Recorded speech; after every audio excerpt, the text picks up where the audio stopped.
اپنے ماں کی بارگاہ میں جائیے، اپنے باپ کی بارگاہ میں اور اپنے ماں باپ سے اپنے غلطی کی معافی مانگ لیجیے، اور اگر غلطی نہ بھی ہوئی ہے تب بھی ماں سے دعا لینے کے لیے، باپ سے دعا لینے کے لیے ان کے قریب جائیے، ان کے پاؤں کو پکڑیے، ان کی بارگاہ میں عریضہ پیش کیجیے، اے ماں آج مقدر کا فیصلہ ہونا ہے، اے ماں آج رب تعالی ہمارے مقدر کا فیصلہ فرمائے گا، اے پروردگار عالم کی بارگاہ میں تو دعا کر دے، اے امی جان میرے رب کے حضور تو میرے لیے دعا کر دے، پتہ نہیں تیرا بیٹا کل کی صبح دیکھ پائے گا یا نہیں، تیرا بیٹا یہ گزرنے والا جو اسلامی طریقے کے اعتبار سے یہ نیا سال شروع ہو رہا ہے، ہمارے اعمال کے اعتبار سے جو نیا سال شروع ہو رہا ہے، ہم کہتے ہیں حضرات محترم دکان کا وہی کھاتا مارچ میں بدلتا ہے نا سر جی، ہمارے اعمال کا بھی وہی کھاتا 15ویں شب کو بدلتا ہے۔ اللہ تعالیٰ پچھلے جتنے بھی حصے ہوتے ہیں وہ تمام چیزوں کو دیکھنے کے بعد کون اس سال میں مرے گا، کس کو کتنا رزق دیا جائے گا، کون اس دنیا میں پیدا ہوگا، کون اس دنیا سے جائے گا، وہ تمام رجسٹر رب تعالیٰ کے حضور تیار کیا جاتا ہے، اور پھر رب تعالیٰ وہ رجسٹر فرشتوں کے حوالے کر دیتا ہے اور فرماتا کہ جس کے حق میں جو کچھ لکھا ہے اس پر عمل کیا جائے۔ حضرات محترم اگر کسی کی موت کا پروانہ لکھ دیا جائے گا آج کی رات، تو وہ مکان بنا رہا ہو یا زمین خرید رہا ہو یا گاڑیاں خرید رہا ہو یا کروڑوں روپیہ کی لاٹری لگی ہو، حضرات اس سے کوئی فرق نہیں پڑتا، اگر خدا بند قدوس کی بارگاہ میں ہمارا مرنا طے ہو گیا نا تو خدا کی قسم ہماری موت سے ہمیں کوئی نہیں روک سکتا۔ اس لیے آئیے ہم اور آپ یہ کوشش کریں کہ ہم اپنے ماں باپ سے دعائیں لے لیں، اس لیے کہ آپ نے بزرگوں سے بھی سنا ہوگا، علماء سے بھی سنا ہوگا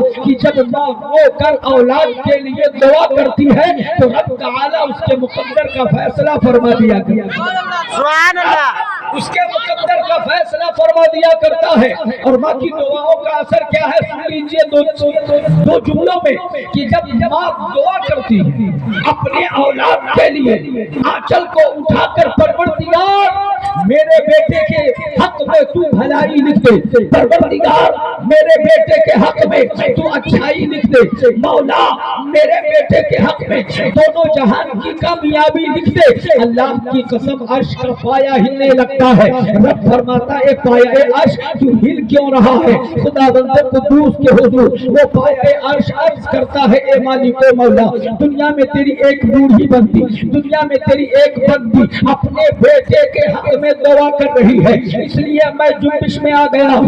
اللہ حکم الحاکمین فرماتا ہے اے پایا اے عرش پھر ہل کر کے تو چاہتا کیا ہے، پایا اے عرش بارگاہ سمدیت میں یہ عرض کرتا نظر آتا ہے اے پاک پروردگار عالم میں اس وقت تک ہلتا رہوں گا جب تک کہ تو اپنے اس بندی کی دعا اس کے بیٹے کے حق میں قبول نہیں فرمائے۔ سبحان اللہ، کی دعاؤں کا اثر ہوتا ہے، لہذا حضرات ہمیں چاہیے کہ ہم اور آپ اپنے ماں کی بارگاہ میں جا کر اپنے ماں سے معافی مانگیں، ان سے دعائیں کریں۔ دوسری چیز جو 2-3 منٹوں میں میں آپ تک پہنچانے کی کوششوں میں لگا ہوں، آج ہمارے اندر جو سب سے بڑی کمی ہے وہ کیا ہے جانتے ہیں؟ سب سے بڑی خرابی ہے وہ کیا ہے؟ جب کسی کے اندر ہم چھوٹا سا بھی عیب دیکھتے ہیں ان عیبوں میں مرچ مسالہ لگا کر اسے نیچا دکھانے کے لیے دوسروں کو جا کر بتاتے ہیں، کیوں؟ اس لیے کہ اس کی عزت مٹ جائے گی، ہمارا وقار بڑھ جائے گا،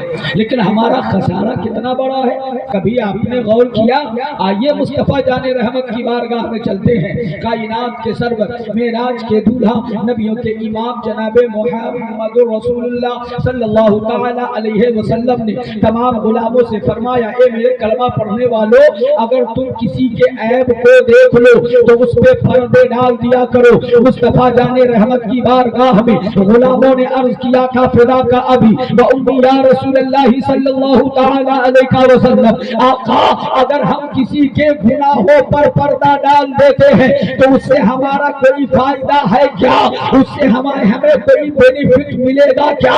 تو آج سے 1450 برس پہلے کائنات کے سرور معراج کے دولہا نبیوں کے امام جناب محمد رسول اللہ صلی اللہ علیہ وسلم نے فرمایا اے میرے کلمہ پڑھنے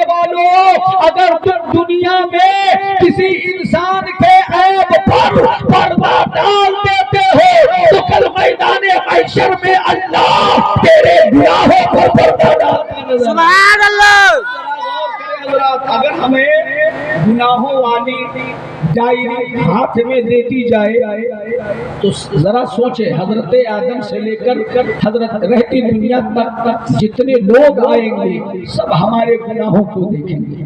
اگر ہم گناہوں سے ہم آج کی رات توبہ کر لیں اور دعا کریں, دعا میں زیادہ کوشش یہ کریں کہ ہم اپنے آقا پر درود پڑھیں, کیونکہ وہ درود دعا سے پہلے دعا کے بعد, چونکہ درود جو ہم پڑھتے ہیں وہ درود بارگاہ خداوندی میں قابل قبول ہوتے ہیں, اسے خود مصطفیٰ جان رحمت سنا کرتے ہیں. اور اللہ کی قسم رب نے بھی ہمیں یہی راستہ بتایا, رب نے بھی ہمیں یہی راستہ دکھایا. وَلَوْ أَنَّهُمْ إِذْ ظَلَمُوا أَنفُسَهُمْ جَاءُوكَ, اے محبوب اگر آپ کا کلمہ پڑھنے والا اگر کوئی گناہ کر لیتا ہے, گناہ کر کے اپنے جانے پر ظلم کر لیتا ہے, تو وہ ڈائریکٹ میرے گھر میں نہ آئے, ڈائریکٹ میری بارگاہ میں عریضہ پیش نہ کرے, ڈائریکٹ مجھ سے کچھ مت مانگے, اس لیے کہ میں چاہتا ہوں, میری مشیت یہ چاہتی ہے کہ محبوب جو لوگ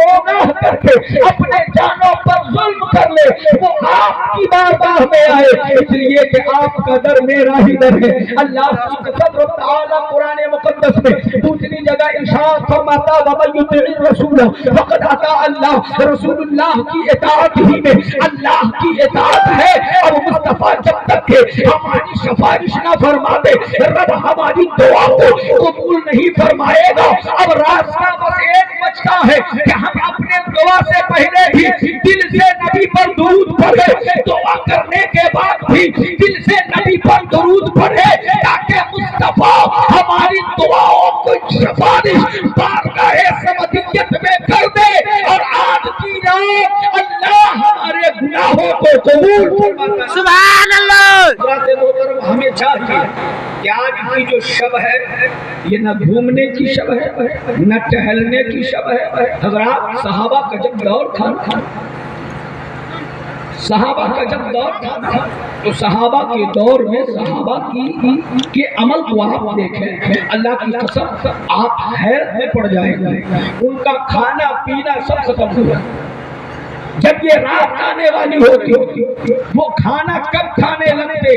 کسی نے پوچھا تھا اے صحابہ کی جماعت شعبان المعظم کے مہینے میں آپ کھانا کیوں کھا رہے ہو کم؟ تو صحابہ نے کہا تھا جب ہم شکم سیر ہو کر کھانا کھائیں گے تو ہمیں نیند آئے گی, اور جب ہمیں نیند آئے گی تو ہمیں یہ نیند عبادت الہی سے دور کر دے گی, اس لیے ہم کھانا کم کھا رہے اور خداوند قدوس کی عبادت میں لگے رہتے ہیں. لیکن آج حضرات محترم ہمارے بوڑھوں کا معاملہ, ہمارے نوجوانوں کا معاملہ, ہماری ماں اور بہنوں کا معاملہ بڑا عجیب ہے. نہ وہ میلاد مصطفیٰ کو سننا پسند کرتی ہیں, نہ وہ ہمارے نوجوان سننا پسند کرتے ہیں, نہ ہی ہمارے بوڑھے سننا پسند کرتے ہیں. اور پھر حضرات محترم اگر میلاد پاک میں آ بھی گئے 2-2 گھنٹے پر اگر چائے نہ ملی نا تو اللہ کی قسم ہم بعد میں شکایت کرتے ہیں مولوی صاحب ہم نے چندہ اسی لیے نہیں دیا تھا کہ 2 گھنٹے کے بعد ہمیں چائے نہ پلائی جائے. اسے مانو بڑی عجیب زندگی ہماری گزر رہی ہے, ہمیں سمجھ نہیں آتا کہ ہم کیا بتائیں اور کیا نہ بتائیں. آج کی رات وہ رات حضرات محترم کہ ہمارے لیے ایک لمحہ قیمتی ہے. آپ اور کر کے دیکھیں کہ جن لمحوں میں بیٹھ کر ہم دنیاوی باتیں کریں اسی لمحے میں اگر اللہ ہمارے عمل کو اٹھائے گا تو وہاں کیا درج ہے, عبادت یا دنیاوی گفتگو؟ ہم دنیاوی بات چیت کر رہے ہوں گے وہی نہ درج ہوگا ہمارے رجسٹر میں, اعمال کے رجسٹر میں.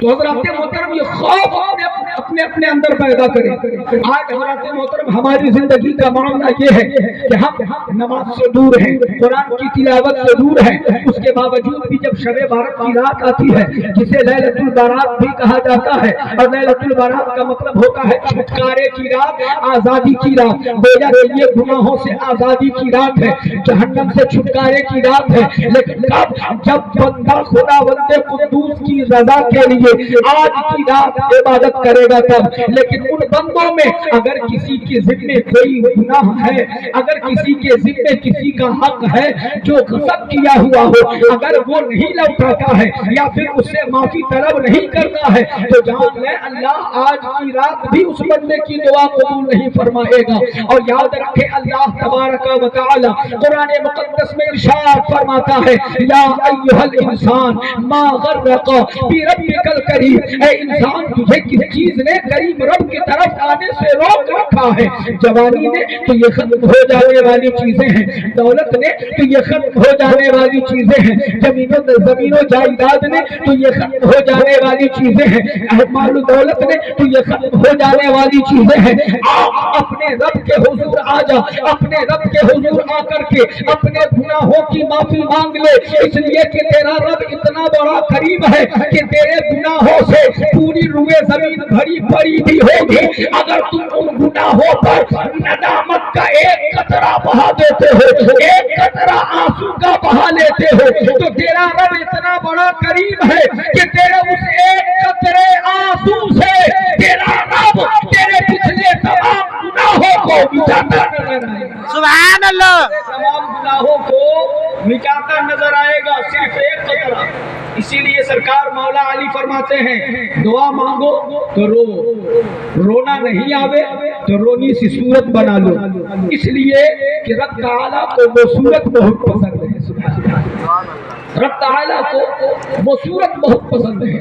لہذا ہم اور آپ کو چاہیے کہ ہم اور آپ آج کی شب خدا بندے قدوس کی عبادت و ریاضت میں گزار دیں. بعض اوقات بعض جگہوں پر یہ دیکھا گیا پوری رات کو لوگ جاگ لیتے ہیں, فجر کا وقت ہوتا ہے بستر پہ جاتے سو گئے. صاحب کس وقت کی دعا قبول ہوتی ہے پتہ ہے؟ عام دنوں میں فقہاء نے لکھا کہ نماز فجر کے بعد, فرض نماز کے بعد جو دعا مانگی جاتی ہے اللہ تعالیٰ اس دعا کو رد نہیں فرماتا, قبول فرما لیتا ہے. تو پھر یہ 15ویں شعبان کی رات ہے مسلمانوں, جس رات خدا کی رحمت ہر گھڑی کہہ رہی ہے مجھ سے دولت مانگ لے, مجھ سے ثروت مانگ لے, مجھ سے دنیا کی تمام چیزیں مانگ لے, آخرت کی تمام چیزیں مانگ لے. لیکن خدا کی قسم ہمیں مانگنا نہیں آتا. ہمیں مانگنا کیسے ہے یہ ہمیں نہیں آتا.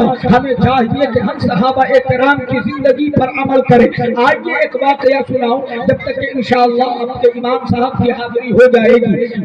یہاں سے حضرات محترم غالباً 25-30 کلومیٹر کا سفر ہے جو مجھے طے کرنا ہے. وہاں پروگرام میں شرکت کرنی ہے اور پھر وہاں سے مجھے سمستی پور جانا ہے, وہاں بھی حاضری دینی ہے. تو حضرات محترم چونکہ آپ کے یہاں جب میں آیا تو لگ بھگ میرا آدھا گھنٹہ یوں برباد ہو گیا ہے گھومنے میں, راستہ نہ صحیح بتانے کی وجہ سے. امام صاحب سے میں پوچھتا رہا, امام صاحب کہتے ایسے آئیے, ایسے موبائل کو ہم کیسے دیکھیں. نتیجہ یہ ہوا کہ کبھی بھٹک کر آگے جاتے تھے, کبھی بھٹک کر پیچھے جاتے تھے. میرے حضرات محترم اس لیے آپ کا وقت گیا لیکن اور لوگوں کا وقت ہے, اسے میں ضائع نہیں کروں گا. جو آج کی رات ہے حضرات محترم ناراض کرنے کی رات نہیں ہے. معذرت آپ سے بھی چاہوں گا اور پھر حضرات محترم مجھے ان لوگوں سے بھی چاہنا ہوگا شاید کہ اگر وقت زیادہ ہو جائے تو. آئیے ایک بار درود پاک پڑھیے, اللہم صلی علی سیدنا شفیعنا حبیبنا مولانا مولانا عمل جانا محمد وبارک وسلم. صلو علیہ صلاۃ و سلام علیک یا رسول اللہ, صلو علیہ صلاۃ و سلام علیک یا حبیب اللہ صلی اللہ تعالی علیہ وسلم. حضرات محترم خوف الہی سمجھ لیجیے ہوتی کیا ہے, ہمارے دل میں ہے ہی نہیں.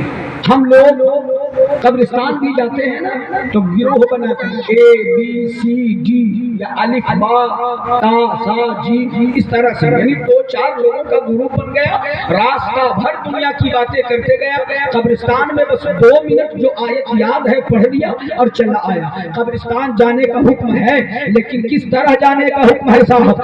جاؤ تو نبی پر درود پڑھتے جاؤ. قبرستان پہنچو تو قبرستان کا معائنہ کرو. تم ایک صحیح قبر پر بھی جاؤ جو پرانی قبر ہے اس کے قریب بھی جاؤ، یہ نہیں کہ باپ ماں کی قبر پر گئے اور پھر وہاں سے لوٹ آئے۔ بعض لوگ یہ کرتے ہیں جب باپ ماں کی قبر کی نشانی مٹ گئی تو قبرستان کے گیٹ پہ یا کسی کونے پہ جا کے کھڑے ہو جاتے ہیں، تو آیت پڑھے، فاتحہ پڑھا، لوٹ آئے۔ نہیں صاحب، اللہ کے نبی نے جو قبرستان جانے کا ہمیں حکم فرمایا ہے، وہ قبرستان جانے کا حکم دیا تو اس کے لیے طریقہ بھی بتایا کہ جب تم قبرستان جاؤ تو قبرستان کے اندر السلام علیکم یا اہل القبور کہہ کے داخل ہو جاؤ، اور پھر قبرستان کے اندر ٹہل ٹہل کر قرآن کی آیتوں کو پڑھو، یہاں وہاں تمام قبروں کو دیکھو، جو صحیح قبر ہے اسے بھی دیکھو اور جو ٹوٹی بوسیدہ قبر ہے اسے بھی دیکھو۔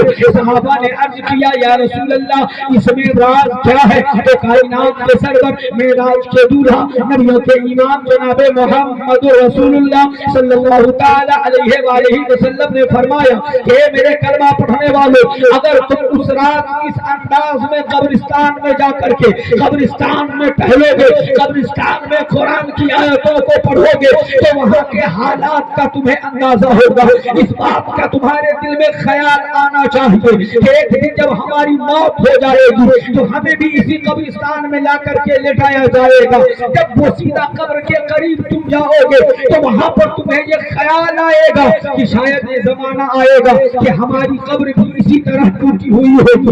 اس سے تمہارے دل میں خوف الہی بس جائے گی، اور جب اللہ کا خوف دل میں بس جائے گا تو یاد رکھنا، جب خوف الہی سے کانپتے ہوئے نماز فجر پڑھو گے اور نماز فجر کے بعد جب اللہ کے حضور دعا مانگو گے تو اللہ تعالیٰ تیرے اس دعا کو رد نہیں فرمائے گا بلکہ قبول فرماتا نظر آئے گا۔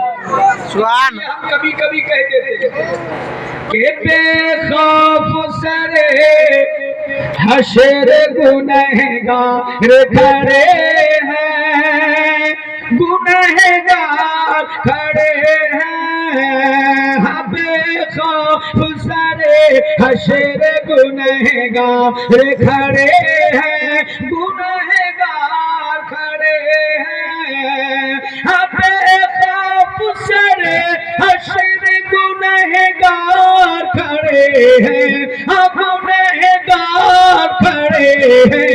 کیوں کہ بخشش کے لیے، ہاں بخشش کے لیے سید ابرار کھڑے ہیں، سبحان اللہ کھڑے ہیں، بخشش کے لیے احمد مختار کھڑے ہیں، سرکار کھڑے ہیں۔ میں امام صاحب سے گزارش کر رہا ہوں کہ آپ جتنا جلد ہو سکے